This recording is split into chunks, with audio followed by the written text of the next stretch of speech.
everybody? Welcome back to the channel. So for those of you who have been around on my channel for a while now and have seen a lot of my videos in the past, you'll know that I've broken a lot of shit on this truck right here. So basically what I've done is I've gone through all my past bills, my repair bills and stuff like that, which I have right here in my hands, and I figured out what my 4 most expensive repairs of all time are. So basically in this video I'm going to be going through all 4 of them, from the least expensive to the most expensive out of those top 4 most expensive repairs ever done to my truck. If you send your truck through as much shit as I have, there's a very good chance that a lot of things are going to break eventually on your vehicle.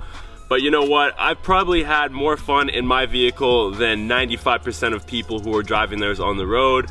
So in my books, it's worth it.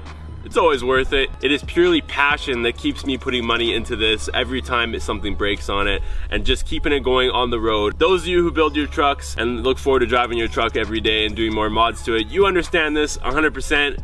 And those of you who drive Toyota Priuses, you don't understand shit. All right guys, so the 4th most expensive thing that I've ever had to repair on my truck. Once upon a time, I went on a road trip to California and I got about 15 hours into my drive and then shit hit the fan. Pretty much right after I got into Bozeman, Montana, I heard these terrible noises coming from my truck and I started to shit my pants a little bit because I've never heard anything quite like this before.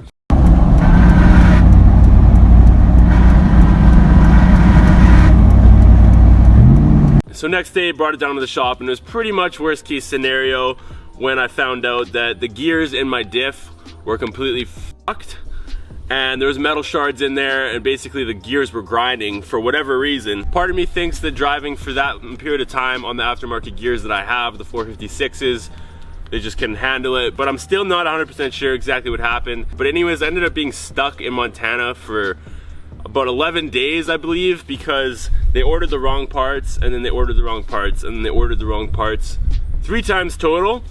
Absolutely ridiculous. Firestone in Bozeman, Montana. What the fuck are you guys doing out there?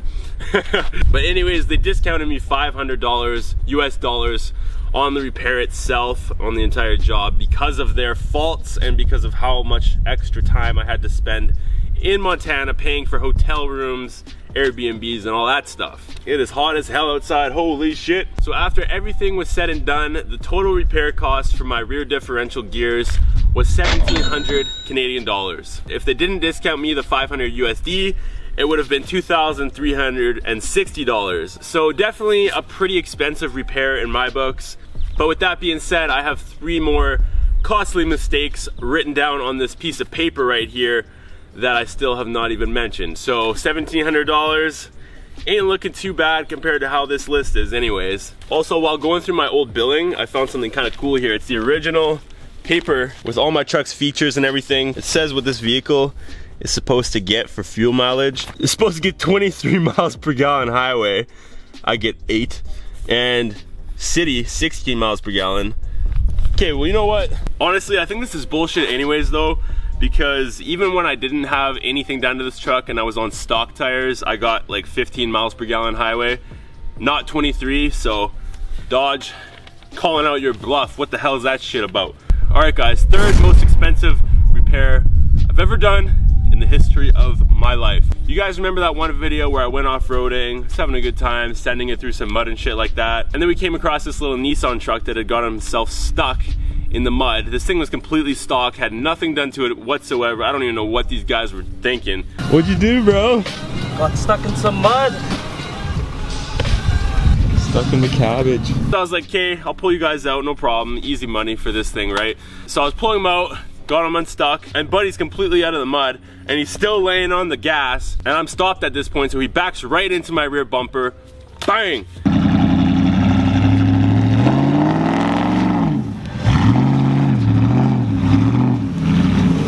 Nice. Yo! He smashed the shit out of his taillight and stuff like that, but since I was up high, he just hit my rear bumper. So it wasn't really a big deal, but it took me forever to go in to get it fixed. Obviously, it was covered by insurance 100% because I was not at fault for that one at all. And I got the bill here. They did a lot of shit here. They ended up repainting like the whole side of my truck box or something like that too. I don't know why, but you know, I'm not complaining. I didn't pay for shit. But all said and done on that repair was $2,446. Shit, I was expecting it to be like just over $1,000 or something like that. So that was definitely a big shock for me. But I mean, once again, I didn't pay for it, so it's not really that big of a deal. All right, guys, the second most expensive repair ever. So this is my axle snapping. However, I have snapped my axle in the back twice, not just the one time.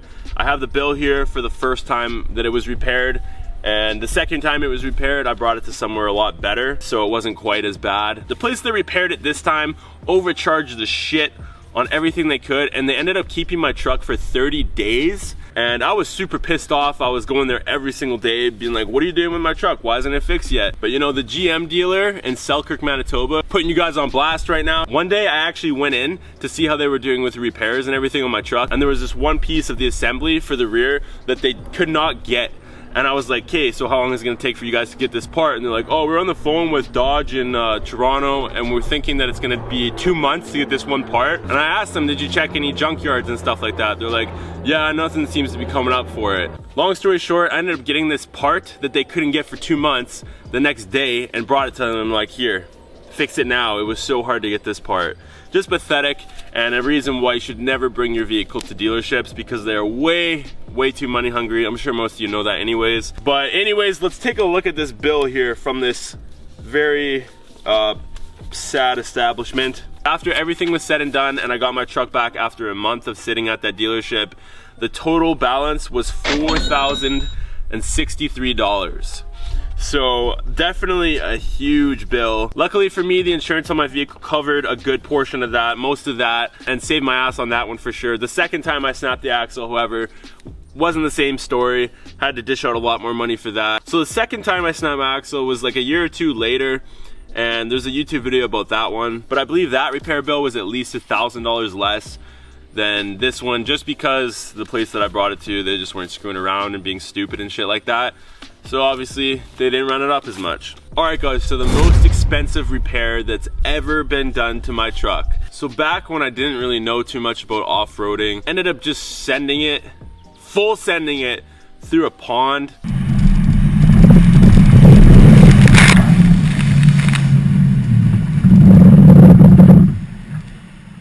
And for those of you who don't know, the air intake on this truck is in a really shitty low spot. So what ended up happening was a bunch of water got sucked up into the intake and the engine blew. So I would say that's probably the worst thing that can happen to a vehicle. I mean, besides it like rolling a million times and being written off because there's no more body left to it. But that's definitely one of the biggest expenses possible for the vehicle, because that's pretty much its heart. Like, the truck just loses its heart and you have to replace its heart.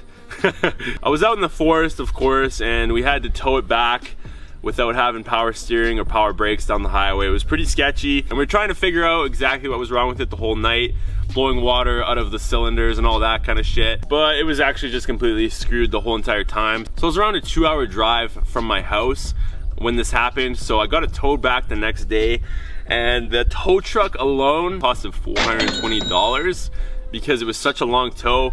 And this is before I had CAA. But anyways, I got it home and fucking flies. Long story short, it got taken to the shop where I got all of my work done at that time. So they fully rebuilt the engine for me over the course of a month. And with labor, parts, everything like that, the whole 9 yards, the cost for the rebuilt engine was $6,930. So this actually ended up being an insurance claim as well. And I was wondering if they were gonna write my truck off for it or actually fix it, and clearly the truck is worth more than 7 grand. So they ended up paying for it. However, they did not pay for the whole thing. I still had to pay $1,400 of that, but I ain't complaining one bit because that totally saved my ass at the time. And if I didn't have that insurance coverage, I would have been fucked. So super grateful for that. As you can see in the video, water just went absolutely everywhere. Unless you have a snorkel or something like that, I wouldn't recommend doing what I did in that video at all. These 4 repair bills added up, totals about 15 grand. Every single repair that I've done to my truck since day one would amount to a lot more than 15 grand, that's for sure. But you know what, guys?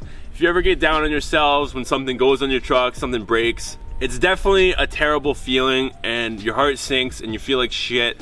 But you gotta realize that if you're willing to work for it, your truck will be up and running again no matter what. And if you're passionate about your truck and building it and you have a vision that's strong enough, you will always persevere and get to your end goal. But anyways guys, I hope you enjoyed this video. It's something a little bit different. I thought it'd be kind of cool to go over something like this and kind of just tell you guys the history and add it all up and whatnot. I have absolutely zero regrets with everything that I've put my truck through and that it's been through. There's a valuable lesson behind everything that happened to me on this list. But anyways guys, that's it for this video. Let me know in the comments down below what your most expensive repair ever was to your truck. I will see you guys next Thursday, and thank you for watching.